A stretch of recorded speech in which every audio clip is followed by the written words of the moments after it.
Okay, so this is what 5 loads of gravel with the wheelbarrow looks like. I just got to get in here and grade it off and tamp it down and spread it out and make sure everything's level at my grade.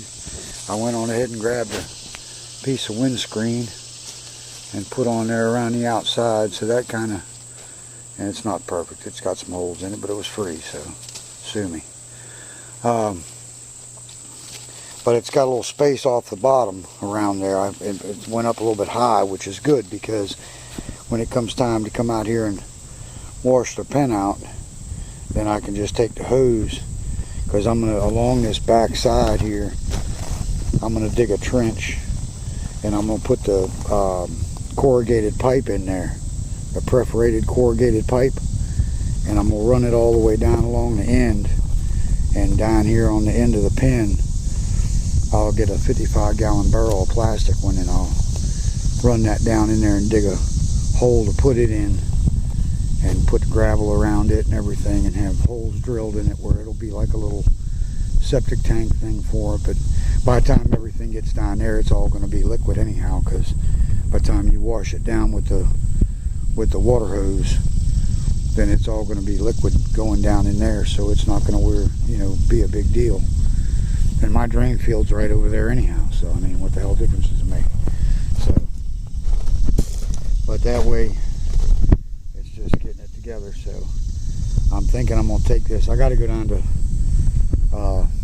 Home Depot and I guess get an actual 2x6, so I can rip it down to 4 inches and cut it to width, so I can use that as like a gauge to go from one side of this pen to the other, because I know that's 7 foot 3 inches across there, and the pens are going to end up being the same 7 foot 3 inches, because the way everything's measured and laid out, and or will be measured and laid out. That way, if I put that board across, and get my 4 inches as I come along, kind of like screeding it like you would concrete. And I think what I'm going to do is I'm going to go ahead and get a hold of Jerry, my welder friend there, and take this tamp down there, because I think it weighs it's probably about maybe 10 pounds, 8 pounds, something like that. I don't know if it says on there or not. No, it's just 10 by 10 inch tamper. It doesn't say how much it actually weighs, but if I could get this thing up to about, I don't know, 40-50 pounds, it's going to make it a little bit more work using it, but it's going to make it a lot more effective. So I'd rather tamp with a heavy tool fewer times than be standing there for half a day beating this gravel with this thing. So I know he's got some scrap down there, that if I can find some scrap and just add some weight to this thing, that'll be a big deal. I mean, if he's got a small piece of plate that I can just weld on put a couple of beads on it around the edge out there, and not really make it any bigger. Just, I mean, it's big enough as it is. I could go 12 by 12 because it's only 10 by 10. So, but anyhow, you get the point, or the idea anyhow. But yeah, the windscreen is something that's going to have to be probably replaced every couple of years anyhow. I don't know. I put it up there because when I pour this concrete, I want to have this covered up to where it doesn't get rained on and it dries slow, so it dries properly. And I figured out what part of my dilemma with my roof. So what I've decided to do was I'm going to take those T-clamps and go across there with top rail, 1 5/8" top rail. And what I'm going to do is I'm going to take that this cheesy fence over here that I salvaged off of some of these other panels when I was changing those. See, I got a couple of rolls of that over here that it, and not all of it's good. I mean, some of it's just junk, but I'll take that right there and I'll stretch that across the top, and then that way I can just put the windscreen over top of that, and that fence will support it with the top rail. And that way, if I get snow, you know, when the snow melts, it'll drip through the windscreen, so that's not a big deal. But it's the weight that you're looking at. So that way it'll give them the shade, and it'll be somewhat functional, because it will be, you know, that'll give it some support and something I can attach it to.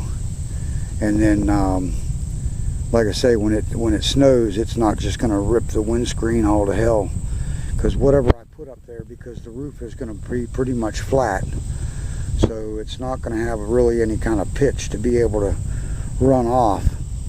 So whatever's up there, it's got to be, you know, somewhat perforated, I guess. In this windscreen, it's not made to be watertight. I mean, you can see it's a real loose knit nylon fabric, so you know, it'll be good for what I need, and it'll just drip right on through there, so that won't be no big deal.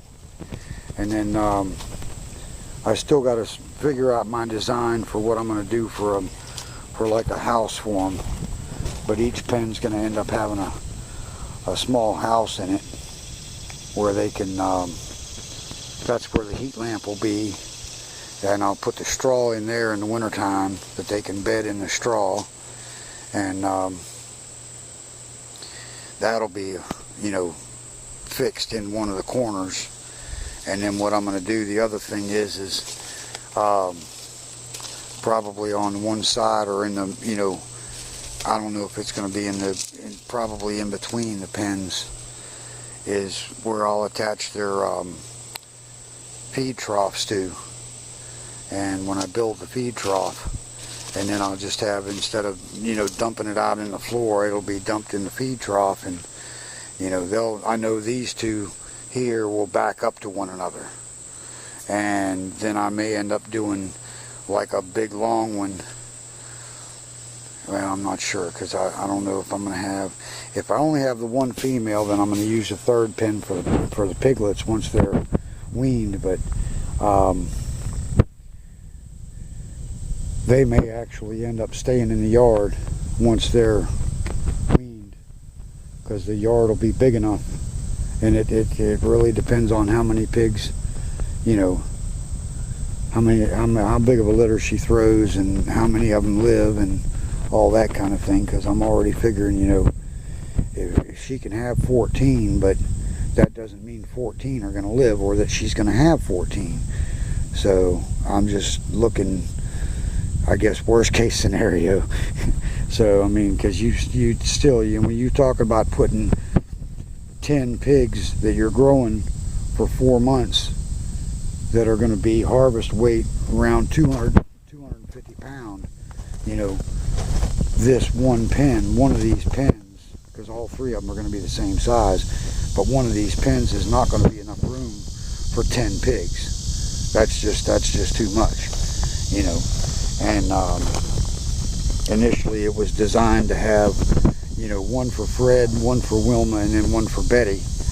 And then whichever one is bred when she has her litter, until they get weaned, the pigs, of course, have got to be in the pen with the mother.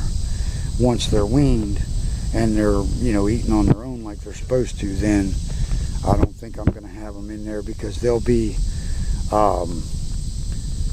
probably more of a nuisance to the female, you know.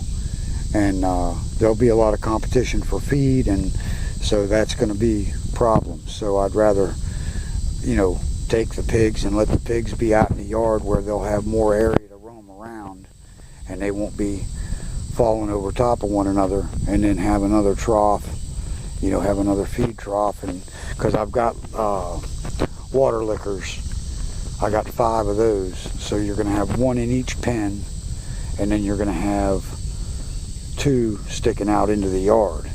So they won't necessarily have to be in a pen to go get water. They can get water from in the yard as well.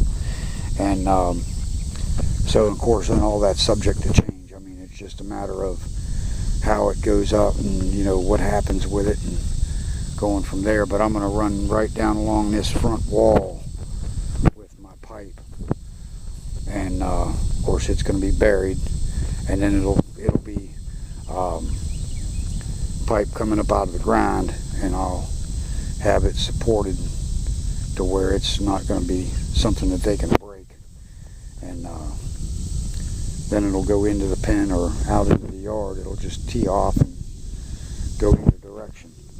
And then I'll have hose bibs and stuff out here where I can get out here with a garden hose and wash these pens out and everything and keep it all up. I got to figure out how I'm going to get let the chickens get in here too, so the chickens can help keep the pen clean. But it's an ongoing process. Every time you figure something out that's going to be a potential issue, you got to sit down and figure out what the solution is. So I mean, it's no big deal. It's all coming together. So, but I got to run some errands and get some more stuff done and see what I can do about getting some weight added to that tamp and an actual gauge to figure my 4 inches there for my concrete. And of course I got